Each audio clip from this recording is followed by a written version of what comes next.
1. Strange meat. I heard this story once, and I never ate meat again.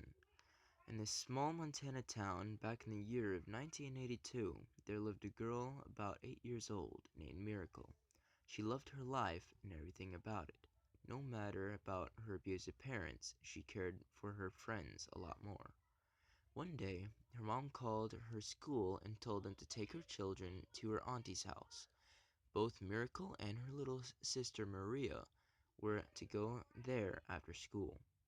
When Miracle had arrived at her sister's classroom to get her, her sister told her she had dreamed that their mother would die. Miracle believed her sister at first had turned pale. She didn't know what to say. She didn't know if Maria was lying or not.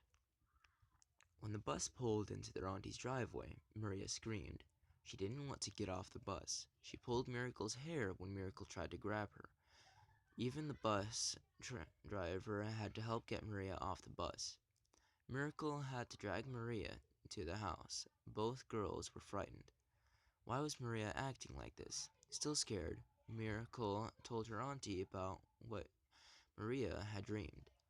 Maria still hadn't come into the house. Her auntie, still drunk from her party earlier, told her boyfriend to drag her in. No use at first, but eventually they got her into the house around 10:30 p.m. Her mom still hadn't come after the girls, so Miracle got ready to sleep on the couch. Suddenly, Maria screamed and cried. She was in her auntie's room, where her auntie had left her with her boyfriend. Miracle ran into the room, where on the bed, Maria lay fainted. Her auntie's boyfriend had taken off her pants. Miracle ran downstairs crying, and the first thing she did was grab a knife. She ran back to the room and stabbed the boyfriend in the leg. He pulled the knife out and threw it. When the auntie came back, her boyfriend pretended to be asleep on the couch. Both Miracle and Maria were gone. The boyfriend told her that the parents had picked them up. About a week or so later, the auntie noticed that there was new meat in the freezer. Odd. Where did I get all this? It didn't really matter, as she liked it. She invited her relatives from nearby to come have dinner with them. The meals were so delicious and everybody enjoyed it. Now, eventually, the house started to smell. The boyfriend kept eating the meat. He lied to the auntie and said it was deer meat. One night, the auntie had an odd dream. She dreamt that Miracle was all bloody and in a tight space. She woke to screaming her scream. Why was she so bloody? She went to turn on the lamp and she screamed. Her boyfriend was all butchered up and he lay next to her. She called the police immediately. They came and tore open her house. Then and there, they found Maria and Miracle's bodies as well as their parents' bones. They never did figure out who had butchered up the boyfriend, but the main unanswered mystery was, where was the meat? La Llorona, the Omen of Death. They say that La Llorona was once a poor young girl who loved a rich nobleman, and together they had 3 children. The girl wished to marry the nobleman, but he refused her. He told her that he might have considered marrying her if she had not borne the 3 out of wedlock children, which he considered a disgrace. The girl was determined to have the nobleman for her own, so she drowned her children to prove her love to him. But still, he would have none of her, and married another. Mad with grief, the girl walked along the river, weeping and calling for her children, but they were gone. So she drowned herself. For her crime, her spirit was condemned to wander the waterways, weeping and searching for her children until the end of time. It was said that whenever the Wailing Woman appears, someone will die. Now, I have heard that one night 2 young men were carpooling home from work with the windows down when they heard a terrible wail. It sounded like the desperate cry of a baby or perhaps an injured tomcat. Besides the road, a white mist began to gather. It moved swiftly along a grove of palm trees, and when it reached the largest tree, it became the figure of a lovely young girl dressed all in white.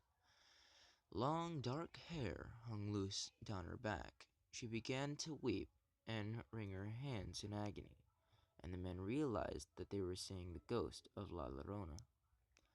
The driver gunned the engine, and they drove away as fast as they could. The glowing figure of La Llorona remained visible in the rear view mirror until the car turned the corner. The men were upset by the vision, afraid that the rumors about the La Llorona might be true. But nothing happened to either of them the rest of that night, so they laughed away the incident, deciding that they had imagined the whole thing. The next night, the men were riding home from work when their front tire burst at a place in the road where they had seen the ghost the previous night.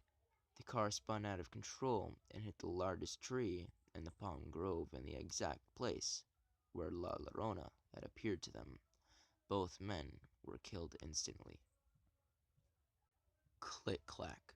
In a small town of Georgia, there was an old man who had no legs. The only way he could move around was by dragging himself around by his long nails. He was also a killer. He would sneak around the town and kill people with his long nails. So because of this, the people were ordered to go inside at exactly 6 p.m. and lock their doors until he was caught. One night, a little girl asked her mom if she could go play at her friend's house. The mother looked at the clock. It was 4 p.m. She told the little girl to be home by exactly 5:45 because that's when Click Clack came out. The little girl agreed and was on her way. She played and played, but lost track of time because when she headed home, it was already 5:48. By the time she was close to her home, it was 6 p.m. She observed people locking their doors and calling in their kids. Shoot, I better run, she thought. Finally, she reached her street, but that's when she heard the noise. Click, clack, drag. Click, clack, drag. It got louder and louder. She turned around, and there he was. Click, clack. She ran to her front door. Click, clack, drag. Click, clack, drag. She pounded on the door, but her mother had fallen asleep. Click, clack, drag. Click, clack, drag. The pounding stopped.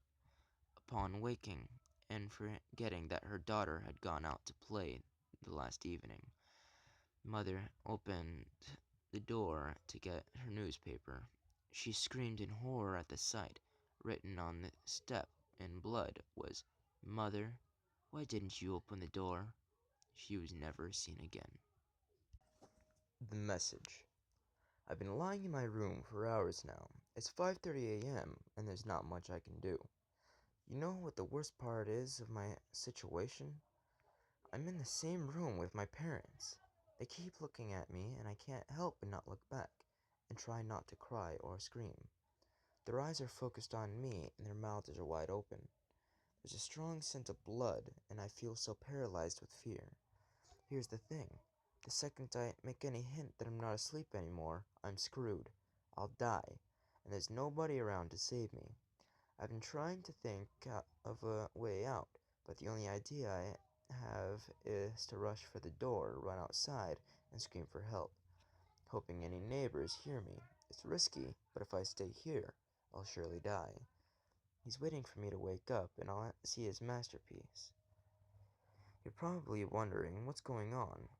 I do get ahead of myself sometimes. About 3 hours ago, I heard screaming from the other side of the house. I got up and went to check the noise before I realized I had to use the restroom. Instead of doing the smart, noble thing and investigating, I used the bathroom first. I could have gotten myself killed right then for my stupid actions, but I actually did my business and took a peek outside the bathroom. There was blood on the carpet, and any other sane human would do. I bolted back to my room. Hiding under my sheets like the scaredy I was, I tried to convince myself to go back to sleep, and that this was just some weird, vivid dream or something. But I heard my bedroom door creak open, and like the terrified child I was, I peeked out from under my blankets to see what was going on. I could see something dragging my parents into the room, obviously dead. It was not human, I can tell you that much. It was hairless, with no eyes and no clothing. It walked like a caveman, with its back slouched and it dragging my dead parents. But this thing was smarter than any caveman. It propped my father against the edge of the bed and made him face me. Then, it then set my mother down in a chair and positioned her towards me as well. Then it started rubbing its hands along the wall, staining it with blood, drawing a circle with the devil's pentagram in it. This thing had made what it would probably call a masterpiece. To finish it off, it scrambled a message onto the wall, what I could not read in darkness. It then positioned itself under my bed, waiting to strike. The scariest thing now was my eyes have adjusted to the darkness, and since then, I can read the message on the wall. I don't want to look at, because it's terrifying to think about, but I feel I need to see before I'm killed. I peek at the creature's masterpiece. I know you're awake. The Keyhole. A couple of years ago, when I was 23 years old, my car broke down and I drove as far as it would go. I ended up in front of an old beat-up house. I walked up to the scratched, old, and worn-out door. I knocked a couple of times until a sweet little old couple answered. They insisted that I stay until the morning when they could get some help. At first, I was scared to say yes, but I thought they were nice enough, so I took them up on their generous offer. They cooked me a delicious meal, and we all went to bed. As we passed door to go to the bedroom they showed me was mine for the night. They told me, "Do not go into our daughter's room." I thought it was kind of strange, but it wasn't my house, so I respected their request. I woke up in the middle of the night around 3 o'clock to go to the bathroom. I was curious, so I peeked under the door of the daughter's room. I saw a little girl sitting in a chair facing the wall.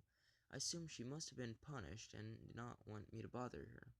So I went to the bathroom and then back to bed. A couple hours later, around 4:30 a.m., I became really thirsty. I needed to get some water, so I got back up and headed for the kitchen. As I passed by the daughter's room, I was still so curious. I peeked in the keyhole this time. All I saw was red, and I assumed they must have painted the whole room red, including the keyhole. When I woke up in the morning, I went downstairs and thanked the old couple very much for letting me stay. They said it was no problem and asked how my night was. I said it was good and complimented them on the color of the paint job in their daughter's room. They said, "What paint job?" I then asked if there was anything special about their daughter. They said she died a couple years ago and had one red eye. I realized that the red I saw was nothing more than the daughter looking back at me through the keyhole.